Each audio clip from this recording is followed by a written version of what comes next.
오늘 나귀를 타신 왕이라는 제목으로 주신 말씀 전하겠습니다.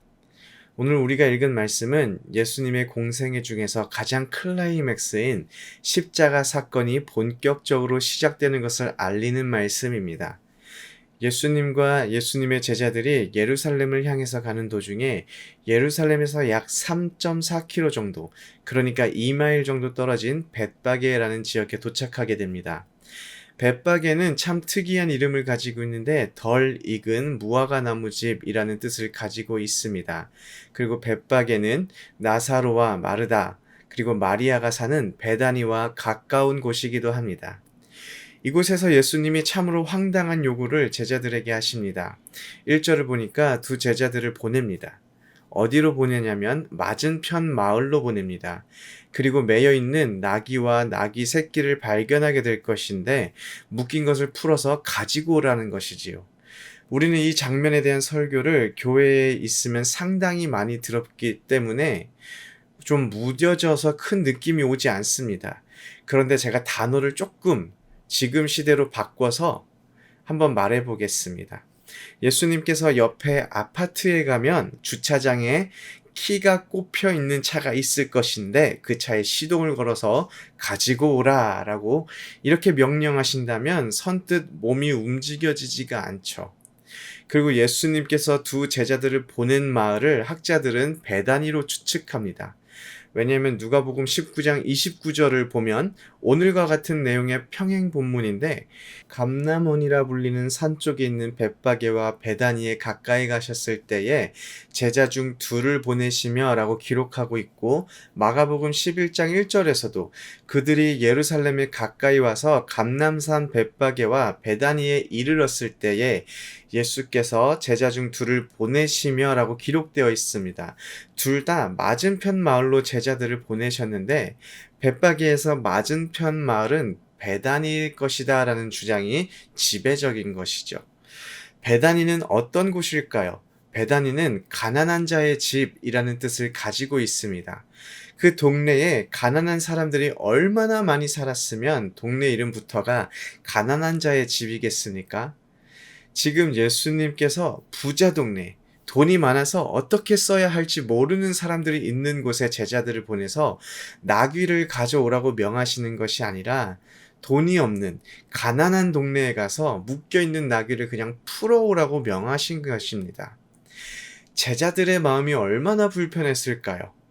새로운 율법을 가르쳐 주시고 천국을 설명해 주시고 병을 낫게 하시는 예수님이 남의 것을 가져오라고 할 줄 누가 알았겠습니까? 아마 예수님께서 그 마음들을 미리 알고 계셨던 것 같아요. 그래서 3절을 보면 만일 누가 무슨 말을 하거든 주가 쓰시겠다 하라. 그리하면 즉시 보내리라 라고 말씀하십니다.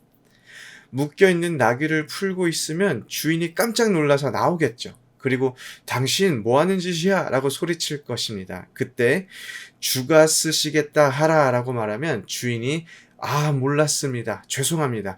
가져가십시오. 라는 이해할 수 없는 상황이 생겨버리는 것입니다. 이것을 가지고 상식적으로 이해되지는 않지만 예수님의 명령을 따른 제자들의 믿음을 이야기할 수도 있고 또 나귀 주인의 순종과 예수님을 위한 희생을 이야기할 수도 있습니다. 그럼 마태복음을 기록한 마태는 이 사건을 어떻게 생각하며 이해했을까요? 마태의 의도를 이해하려면 구약성경 스가랴 9장 9절을 먼저 살펴봐야 합니다. 스가랴 9장 9절을 보면 이렇게 기록되어 있습니다. 시온에 따라 크게 기뻐할지어다. 예루살렘에 따라 즐거이 부를지어다. 보라, 내 왕이 내게 임하시나니 그는 공의로우시며 구원을 베푸시며 겸손하여서 나귀를 타시나니 나귀의 작은 것, 곧 나귀 새끼니라. 그리고 오늘 마태복음 말씀의 4절을 보면 마태가 이렇게 기록합니다. 이는 선지자를 통하여 하신 말씀을 이루려 하심이라. 예수님께서 예루살렘 입성하시기 전에 이런 말도 안 되는 명령을 제자들에 시킨 것과 그리고 더 말도 안 되게 주인이 나귀를 가져가도록 둔 사건을 통해서 예수님께서는 구약의 선지자가 말한 그 사람이 맞다라고 마태가 주장하는 것입니다. 예수님께서 나귀를 타고 예루살렘을 올라가는 모습만 본다면 초라해 보입니다. 그래서 겸손하신 예수님을 우리가 머릿속에 그리게 됩니다.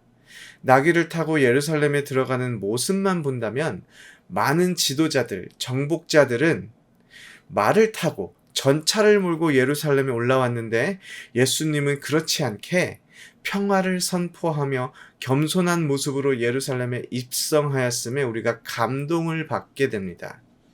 물론 예수님의 나귀 입성에 겸손이 포함되어 있지만 그것이 본질이 아닙니다. 마태가 우리에게 말한 것처럼 성경에 기록된 구약의 선지자가 예언한 그 왕이 바로 예수다라는 것입니다. 나귀를 타고 올라간 것이 중요한 것이 아닙니다. 만약에 스가랴서에서 나귀가 아니라 소를 타고 올라갔다고 기록되었다면 예수님은 소를 타고 올라가셨을 것입니다. 예수님이 바로 그토록 기다리고 또 기다리던 구약이 예언하는 그 왕이라는 것이 오늘 우리 본문을 읽으면서 붙잡아야 하는 본질인 것입니다. 이스라엘 백성들이 스가랴의 말씀을 몰랐을까요?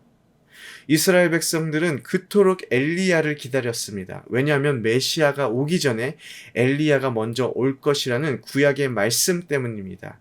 스가랴의 말씀에 기록된 낙이 타는 왕을 분명히 이들은 알았고 또한 오랫동안 기다려왔을 것입니다.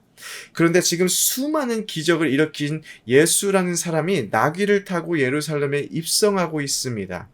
사람들이 열광할 수밖에 없습니다. 이제까지 기다리던 왕, 드디어 그분이 예루살렘에 입성하는구나 라고 흥분할 수밖에 없습니다. 그래서 호산나 우리를 구원하소서 라고 외치고 다윗의 자손이여 찬송하리로다 라고 열렬히 환영하며 소리쳤습니다.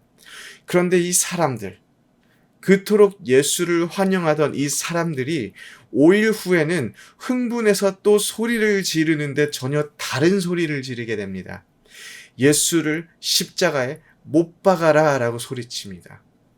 아니 어떻게 5일 만에 사람들이 이렇게 변할 수가 있을까요?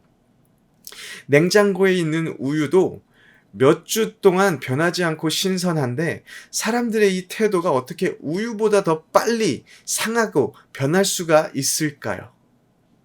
그것은 성경에서 말하고 있는 왕과 자기가 생각하고 있는 왕이 다르기 때문입니다. 구약 성경이 예수가 너희가 기다리는 왕이라고 가리키고 있는데 문제는 이스라엘 백성들의 입맛에 맞는 왕이 아니었다라는 것입니다. 이스라엘 백성들이 자신들이 기대하던 왕이 아닌 것입니다.